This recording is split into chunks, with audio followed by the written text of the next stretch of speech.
So, Al, I understand that's a passion of yours that, like, you like to tell a story in your food and you're really passionate about, like, what you consider, like, Nona-style cooking, Nona-style food. Like, what does that mean and what is that about? What are the ingredients about in that? How are you elevating that? Like, explain all that to me. Run your mouth. You're good at running your mouth. That's like me. right. I'm here to listen. Gift the gab. Gift the gab. You know what I'm saying? Gift the gab all day. How you doing out there? Yeah, bunch of momos listening right You know, what I like to call it Nona style. It's like big, bold, organic, rustic, like food that gives you a hug on the inside. Like, I think, you know, I've always enjoyed, like, I think everyone enjoys, like, grandma's cooking. You know, Of whether course. you're eating a big bowl of lasagna or it's an eggplant parm or, you know, whatever your culture, whatever your background is, you know, it's food that you could taste. It's like food that gives you a hug on the inside. You know, like we call it like homey food. Like, you know, meatloaf is homey. When you have to describe meatloaf as like a homey style food, it's like food that you ate growing up. And, you know, I just love, especially with the Italian cuisine, it's about showcasing each ingredient and allowing each ingredient a chance to be the star of the show. It's not putting, you know, a whole bunch of ingredients in a dish. If you look at most of an Italian recipes, it's about, you know, minimal ingredients, but really just showcasing all of them. You know, whether you're doing a dish with tomatoes or you're doing a dish with asparagus or whatever the season is, it's really about highlighting each ingredient. And, you know, I love big, bold, like layers of flavor food. You know, when you taste something, it's kind of like, oh, I taste this, I taste that. Or, you know, I'm getting hints of this. You know, that's what I love. And I think with the Nona style, you know, do I modernize it? Yes. So, you know, am I doing your traditional grandma lasagna recipe with dried pasta you got on aisle 12 at Key Foods? No, I'm not. I'm making, you know, fresh pasta. Maybe we're making fresh ricotta, or maybe I'm trying to make you the best lasagna you've ever had in your life. You know, something, you know, I think a lot of times when we eat lasagna, we always describe it as heavy. You know, you ever have, like, you order gnocchis and people say, well, it's a heavy dish. You know, let's lighten that up, you know, because when you make fresh pasta to make lasagna, it's lighter. When you make your own ricotta, it's lighter. And it's taking something that people think they know and love, but I'm going to try to make it the best you've ever had, which using the best ingredients, making fresh pasta, making all these things from scratch. You know, you almost lose that traditional way of thinking of something. So, Ashpet, really quick, I got to do two things right here. First of all, I got to fix your mic. And that's my fault. I take partial responsibility too. Yeah. And you fucking should, Brady, you piece of shit. Yeah. Just kidding, Braids. We love Braids. F for today. So, like, can you walk us down the path? We were talking about lasagna. Like, how do you elevate? Here, let's do this. Let's do that. And then, like, you can, like, kind of figure it out from there.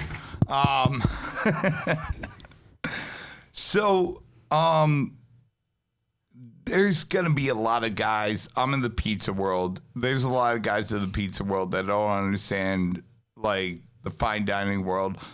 Like, how do you, like, and to be fair to grandmas, I'm gonna tell you something, Allison, that's really dear to my heart that I've been, like, kind of looking at for a long time. So I have, like, girl cousins, Vanessa, Lindsay, Aaron, you know, and they have my Nona's recipes written down, but they were written down in, like, the 2000s, you know? And kind of how I look at those things is like, well, my grandmother, what she was buying, you know, I mean, she didn't have access to the internet. Like, the only source of information back then, which, you know, for what we're talking about, there was no source, was, you know, your rich uncle's encyclopedia and yada, yada, yada. It's not their fault. Like, they had what you use ingredients that you have. That you have. Absolutely. All right. And they had no concept of measurements. essentially. not only measurements, but like just like that. I mean, when you look at like the history of Italian cooking, dried pasta, and that was a luxury ingredient. You know what I mean? Going back to as long as it was an ingredient. We don't see it like that today. And of course, like, it's like make fresh pasta. But the reality is, if you look at the history of it, that was the case. So, you know, you have it from the market, you have it from the fresh pasta makers, but then you go decades and decades on, and the recipe is changing because, you know, it's a little bit of ignorance to like, you know, we have no idea. It's just like, let's make it easier. You know what I mean? Okay, this works.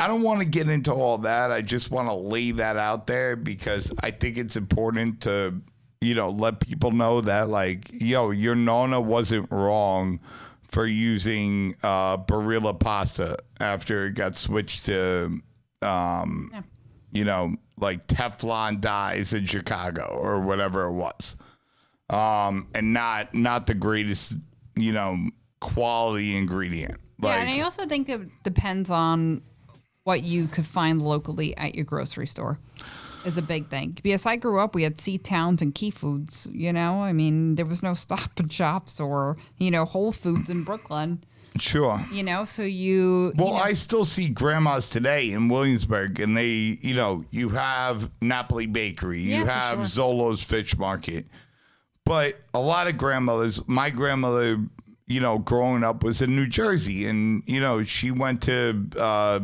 Caldor, and I don't even fucking remember what these places were called, but like, you know, in the pork stores back in the day when she was growing up and when she learned from her grandmother, there was no such thing as like granulated garlic. There was no such thing as garlic salt, blah, blah, blah. These were all new things, and they didn't look at them in the same ways with the same education that we have today.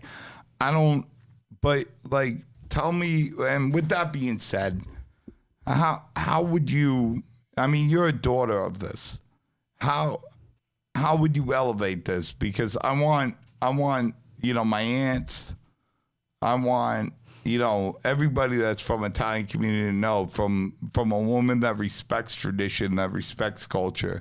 How do you elevate it? Because there's nothing wrong with that. No, of course, there's nothing wrong about, you know, I loved...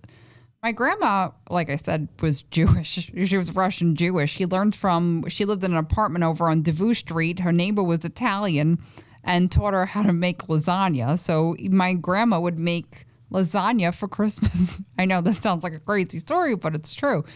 But there's nothing wrong with that. And that's the hominess that we love. But I think as the years go on, whether you know, you're a chef or not, you think of ways to make something your own. And me as a chef, as a creative person, as somebody who makes pasta and wants to, you know, experiment making fresh ricotta, that's my way of almost paying homage to the lasagna I've known and loved. Like, do we love that? Yes. But let me try making it my own. Let me, you know, get into my chefy hat and think of ways to keep it traditional, but let's elevate it a little bit.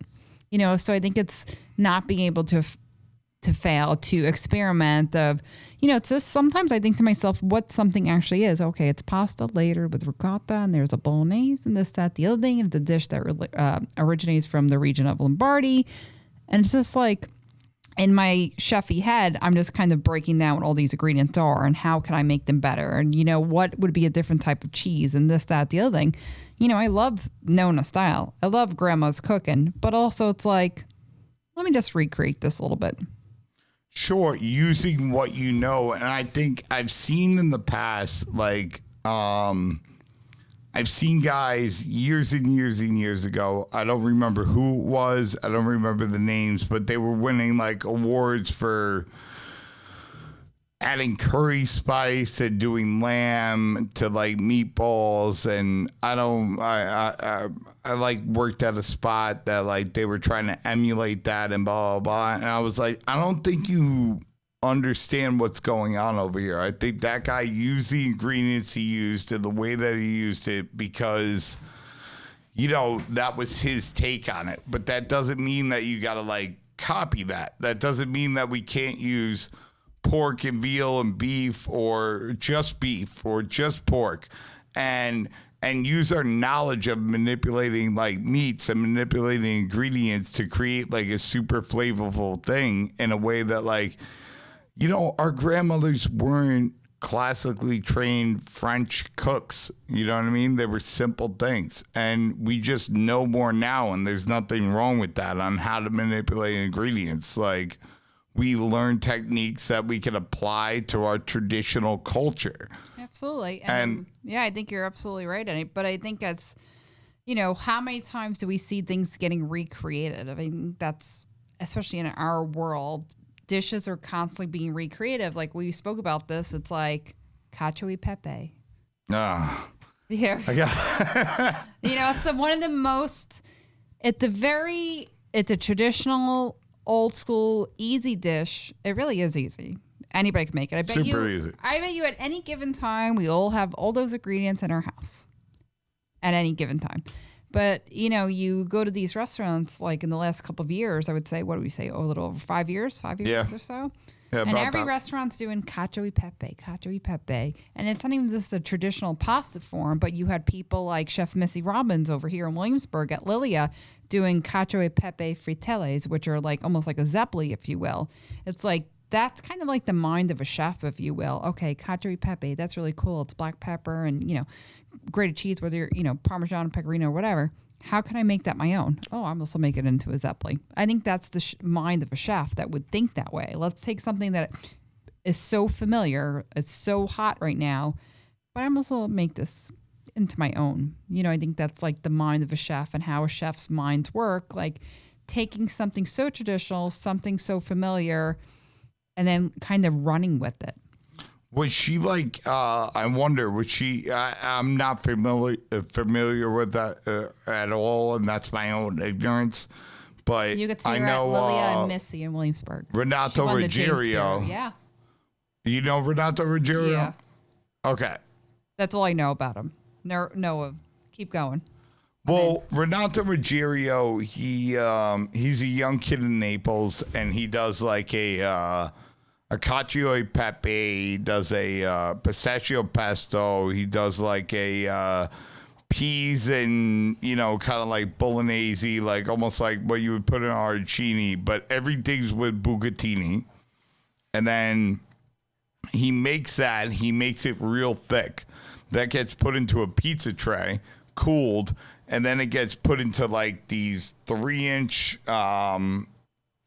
deep by 3-inch wide molds. And then after that, and they cool down, he dips it in like a batter, like almost like a beer batter, but he's probably not making with beer. He's probably making a simple batter. Who knows what he's doing? He's like consulting around the world right now.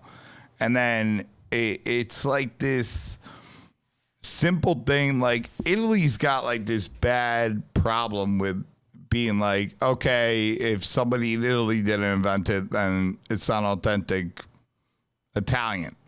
All right. And meanwhile, I know guys from Napoli food porn site that are, you know, it almost looks like a grease trucks from Rutgers University sandwich, but with much better ingredients because the guys are located in Italy. Yeah. You know, where instead of the American cheese, it's burrata, but they're throwing French fries and, you know, instead of putting, which is to me a revolution, instead of putting the cheese on the actual like hero, they're putting some oil and like caramelizing that cheese by itself on its own while they cook the sausage, while they cook the broccoli rabe, and then combining that afterwards on a griddle. There's so many things that like can be done. I don't think anybody owns anything. I think like everything can be delicious in its own right and like have, you know, I mean, the people you're around and the people that you're dealing with and looking up to are obviously like they're very passionate. They're very educated. They know what their ingredients are. They know how to work them.